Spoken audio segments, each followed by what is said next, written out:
नमस्कार। अब हम बात करते हैं प्रॉपर्टी रिलेटेड।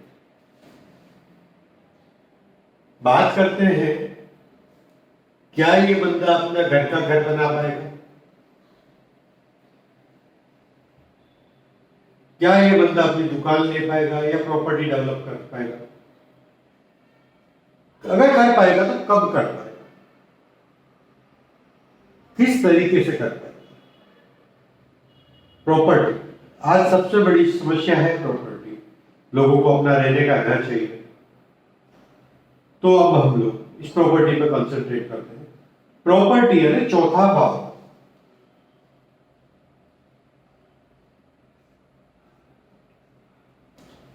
चौथा भाव, चौथे भाव का मालिक शनि, नक्षत्र लॉर्ड जुपिटर, सॉरी मार्स।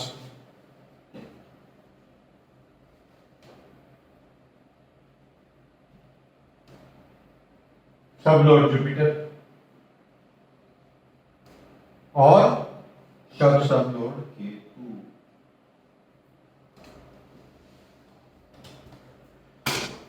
सब इस कुंडली में ये देखने को मिल रहा है। समझने जैसी चीज है कि हमने बोला प्रॉपर्टी।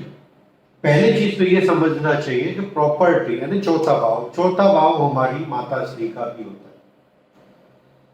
प्रॉपर्टी के लिए माता रानी का यानी अपनी जननी का, माता का आशीर्वाद होना भी बहुत जरूरी है। माता का आशीर्वाद, माता की शुभकामनाएं जब हमारे साथ होती है तब हम प्रॉपर्टी निश्चित रूप से खरीदते हैं। प्रॉपर्टी मूवेबल भी होती है, इमूवेबल भी होती है। प्रॉपर्टी मूवेबल यानी अचल संपत्ति, चल संपत्ति यानी कार, बाइक्स, स्कूटर्स जो चलती हुई। अचल संपत्ति यानी प्रॉपर्टी, घर, दुकान, इंडस्ट्री, जमीन, ये सब। लेकिन सबसे पहले उसके लिए मैं मेरी माता श्री को प्रणाम करता हूँ और इस सब्जेक्ट में आ जाता हूँ, क्योंकि चौथा भाव का मालिक माता है, आपकी जननी है, आपकी जन्मभूमि है। ये दोनों चीजें आपके चौथे भाव से कनेक्ट होती हैं। तब हम बात करते हैं प्रॉपर्टी। प्रॉपर्टी को ये बनने के अंदर प्रॉपर्टी का सब Lord Ketu, again Ketu 9th house में, कर्क राशि का,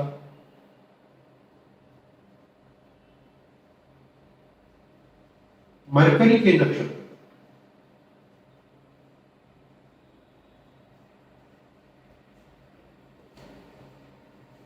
9th हाउस का, कर्क राशि का, मरकरी के नक्षत्र। 9th हाउस कर्क राशि का, 9th हाउस यानी भाग्य। ये प्रॉपर्टी इसके पास जब तक ये कर्मरत रहेगा, यानी चलता रहेगा, जब तक इसका भाग्य चलता रहेगा। यानी इसका भाग्य क्या बोल रहे हैं, हमने पिछली बार में देखा भाग्य क्या बोलता है। भाग्य ये अविरत चलता रहेगा, इसको रुकना नहीं है। जब भी जैसा भी रास्ता मिले उस रास्ते पे चलते रहना है। जब जब ये चलता रहेगा तब तक इसके पास प्रॉपर्टी आती रहेगी।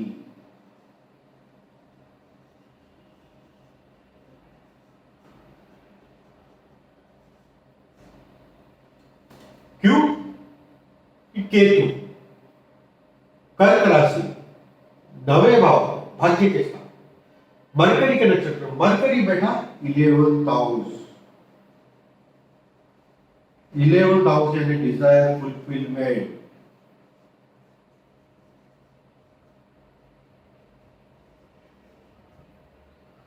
यानी जब भी ये भावना करेगा कि ये प्रॉपर्टी मेरे पास आनी चाहिए और ये अविरत काम करता रहेगा, इसका भाग्य साथ चलता रहेगा, तब तब जिस प्रॉपर्टी में इस बंदे की नजर गिरेगी तब तब वो प्रॉपर्टी इसके पास आ जाएगी। कैसे आएगी वो अलग कहानी है, लेकिन आ जाएगी। क्यों? मरकरी यहाँ पे 11th हाउस में बैठ के रिजल्ट दे रहा है। मरकरी यानी multiple property. Multiple property, multiple property भी कैसी? छोटी छोटी प्रॉपर्टी।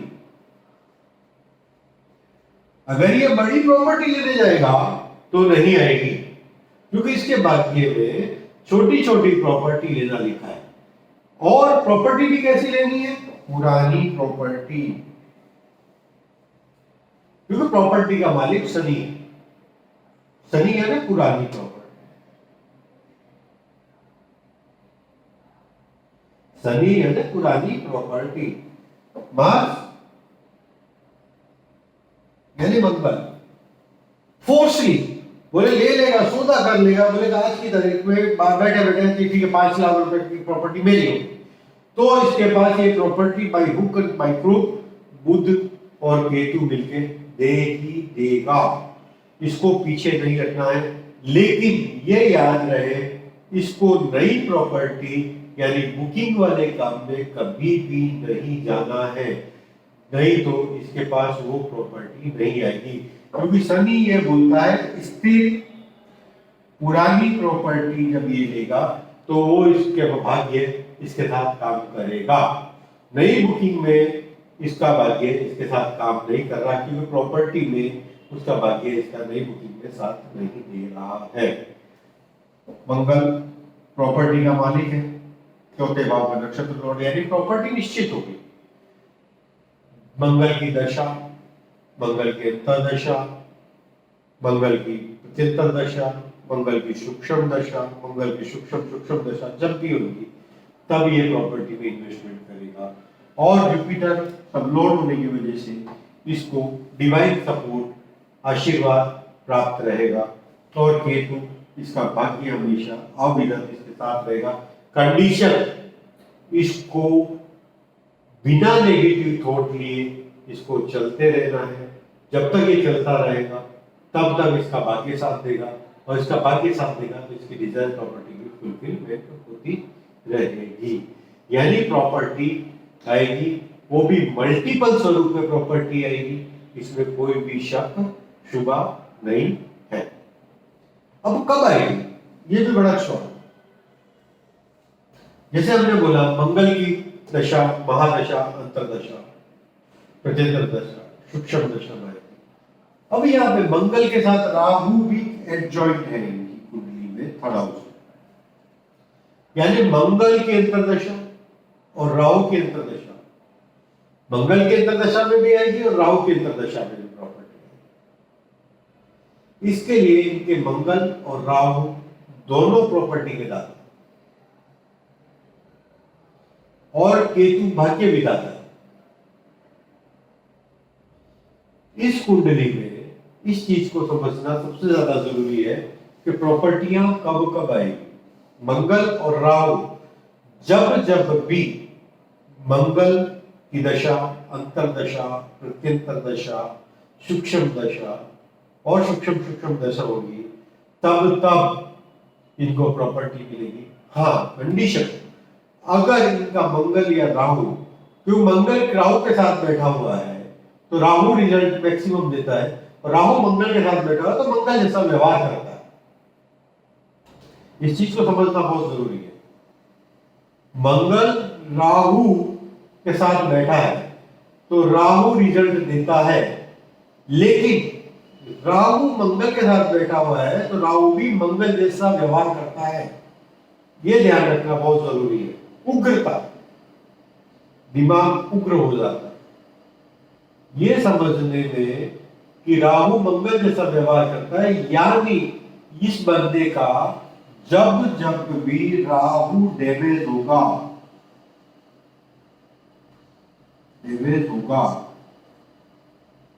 तब तब इसकी प्रॉपर्टी में नुकसान होगा।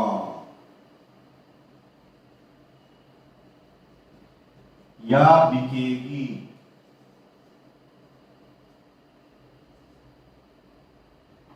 जब जब राहु अच्छा होगा तब तब प्रॉपर्टी में इन्वेस्टमेंट होगा। इवन देन जब जब ये बंदा ब्लॉक होगा तब प्रॉपर्टी बिकेगी, और ये बंदा जब जब चलता रहेगा तब तब प्रॉपर्टी आएगी। इसके लिए इस बंदे को ब्लॉक कभी भी नहीं होना है किसी भी परिस्थिति में, इसको चलते रहना है, यही इसकी मेन दवा है। तभी इसके पास प्रॉपर्टियां बनती रहेगी और चलती रहेगी। अब रही प्रॉपर्टी कौन से पीरियड में ज्यादा आती है या आएगी, ये भी समझना हमको जरूरी है। क्योंकि सवाल ये होता है साहब कि हमारे पास आपने बोल तो दिया प्रॉपर्टियां आएगी, इस ढंग से आएगी, इस ढंग से बिकेगी, लेकिन कब आएगी या कब बिकेगी, ये बड़ा महत्वपूर्ण है। तब हम क्या करते हैं, इनका लग्न का नक्षत्र लॉर्ड जुपिटर और सब लॉर्ड सैटर्न, और इनके चौथे भाव का नक्षत्र लॉर्ड मार्स, इन दोनों को आरपी में बना लेते हैं। अब इन तीनों का कॉम्बिनेशन बनता है Jupiter Saturn Mars, Jupiter Mars Saturn, Mars Jupiter Saturn, Mars Saturn Jupiter, और Saturn Mars Jupiter, Saturn Jupiter और मार्स। बड़ी कैलकुलेटिव चीजें। अब हमको ये देखना है कि जुपिटर की राशि में सैटर्न और मार्स, यानी मीन राशि में, पाइसेस राशि में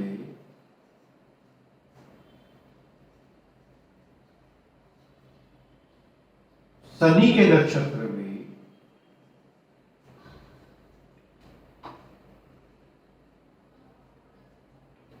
जब जब सूर्य आएगा तब तब प्रॉपर्टी अचल या चल स्वरूप में आने की संभावना है। यानी हम ये समझते हैं कि सूर्य जुपिटर मीन राशि में कब आता है, यानी ये मीन राशि में जब सूर्य आता है, मीन राशि में सूर्य आता है कब, ये समझ लो, मोस्ट ऑफली month of March, 15th March to 14 April. क्यों? मकर राशि में सूर्य आता है 14 जनवरी, यहां आता है फरवरी, यहां आता है मार्च, यहां आता है अप्रैल।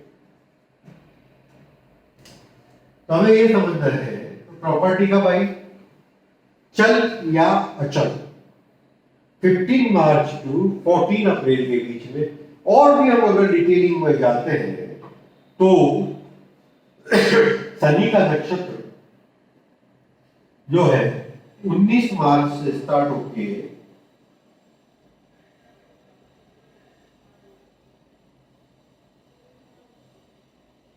2 अप्रैल तक रहता है मीन राशि में। यानी सूर्य 19 मार्च से लगा के 2 अप्रैल तक मीन राशि के अंदर शनि के नक्षत्र में रहता है। उस दरमियान इनके पास कोई भी अचल और चल प्रॉपर्टी आने की संभावना बनती है, सब्जेक्ट टू मंगल उस समय उनकी प्रॉपर्टी भाव का मालिक होना चाहिए, क्योंकि मंगल यहां में सब लोड बन जाता है, तब ये प्रॉपर्टी ये खरीद सकते हैं। और इनके पास आने की संभावना रहेगी। दूसरी चीज, एक डेट आई 19 मार्च से दूसरी चीज हम ये देखें कि जुपिटर की राशि में मंगल का नक्षत्र आता है। जुपिटर की राशि है सैजिटेरियस और पाइसेस, इसके अंदर नहीं आता। तीसरी चीज, मंगल की राशि में जुपिटर आता है, यानी मंगल की राशि हुई मेष राशि और वृश्चिक राशि, यानी वृश्चिक राशि में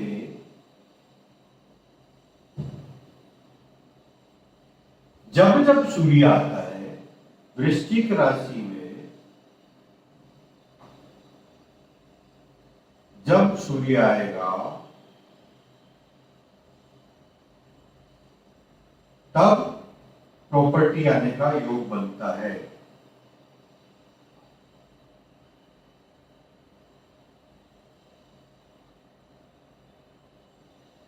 अब ये सूर्य कब आएगा वृश्चिक राशि, ये भी समझना जरूरी है।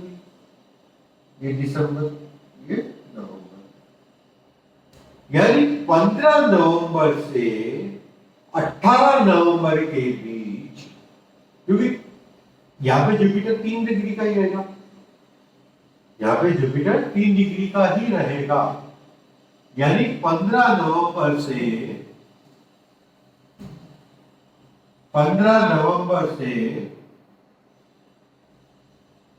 19 नवंबर के बीच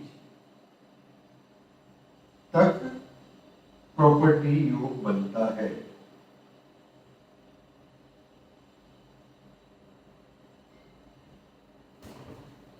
चाहे वो चल स्वरूप में, चाहे अचल स्वरूप, वो प्रॉपर्टी स्थिर प्रॉपर्टी। अब तीसरी भाषा में हम लोग कैलकुलेट करें और कब योग बनता है, तो मार्स के नक्षत्र राशि में सटन का नक्षत्र आता है, वो भी वृश्चिक राशि में आता है, ये भी वृश्चिक। तब हम आगे गणित करते हैं, तो 13 डिग्री होता है, तो 19 नवंबर से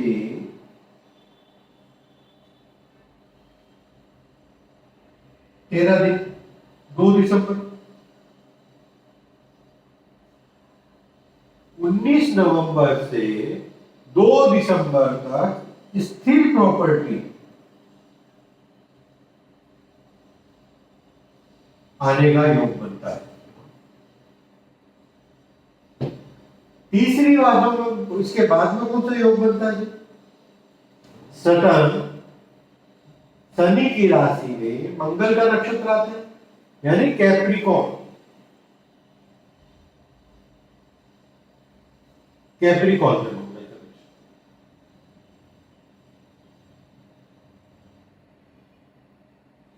और एक्वेरियस में दो पार्ट होते, दोनों में, यानी शनि के नक्षत्र में,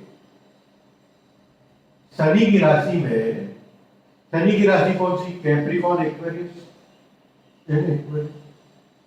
इन दोनों में मार्स का नक्षत्र यानी धनिष्ठा नक्षत्र कब आएगा, ये भी समझना।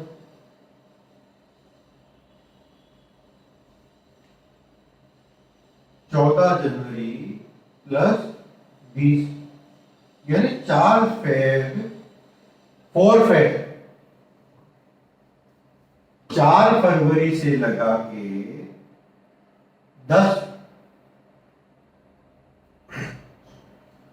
14 जनवरी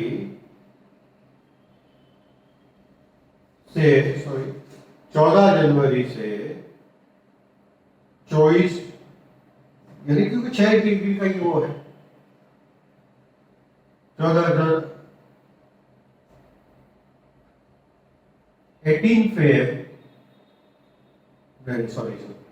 फेब,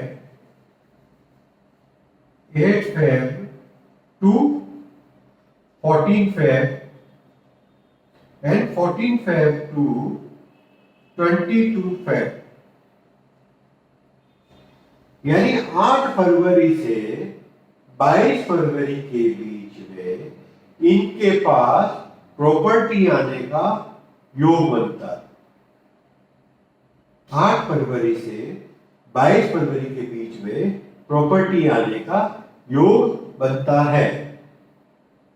8 फरवरी से 14 फरवरी में कैप्रिकॉर्न की प्रॉपर्टी यानी हाइट की प्रॉपर्टी मिलेगी और 14 फरवरी से 22 फरवरी के बीच में ग्राउंड लेवल की प्रॉपर्टी मिलेगी।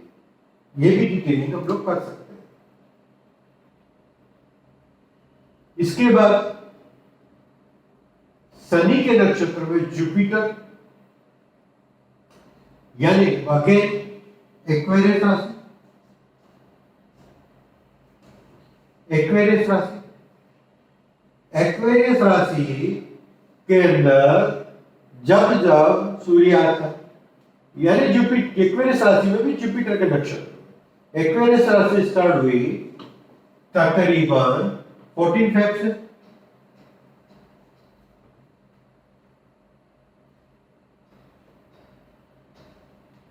प्लस जुपिटर का नक्षत्र स्टार्ट हुआ हमारा 20 डिग्री से यानी 6 मार्च टू 14 मार्च,